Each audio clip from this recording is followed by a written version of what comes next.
আসসালামু আলাইকুম ওরহমতুল্লাহি ওবরকাতু। সুপ্রিয় দর্শকবৃন্দ, দূরে ও কাছে, দেশে ও প্রবাসে যে যেখান থেকে আজকে আমাদের এই ভিডিওটি দেখছেন, সকলকে নূর আলম কৃষি চ্যানেলের পক্ষ থেকে আন্তরিক প্রীতি এবং শুভেচ্ছা জানাচ্ছি।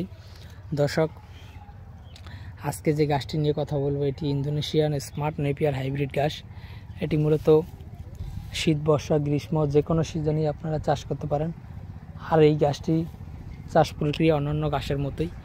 এটি চাষ করতে তেমন কোনো বাড়তি কোনো খরচ কিংবা বাড়তি কোনো পরিচর্যা করতে হয় না। এটি যদি আপনারা চাষ করেন তাহলে দেখা যাবে আপনারা প্রথমে যদি আপনাদের গোবর সার থাকে তাহলে পর্যাপ্ত পরিমাণে, অর্থাৎ যতটুকু পরিমাণে গোবর সার আপনারা দিতে পারেন, গোবর সার দিয়ে তারপর ভালো করে 3টি চাষ দিয়ে নেবেন। তারপর 3টি চাষ দেওয়ার পরে অন্যান্য যে নেপিয়ার ঘাস কিংবা পাকচন ঘাস বা জারা গাছ, সেই গাছ যেরকমভাবে লাগান ঠিক সেরকমভাবেই কিন্তু এই গাছটি লাগিয়ে দিবেন।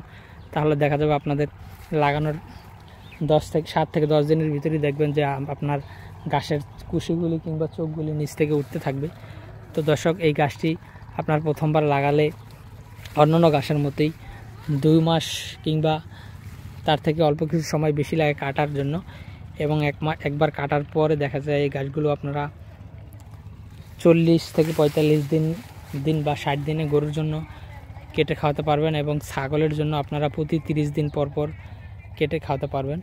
সেক্ষেত্রে কোনো সমস্যা হবে না। আর যেহেতু ছাগল কচি ঘাস বেশি পছন্দ করে, সে কারণে আপনারা প্রতি 30 দিন পর পর ছাগলের জন্য কাটিং করে খাওয়াতে পারবেন। আর গরুর জন্য অবশ্যই 45 থেকে 60 দিনের ভিতরে যদি কেটে খাওয়ান তাহলে সবচেয়ে বেস্ট হবে।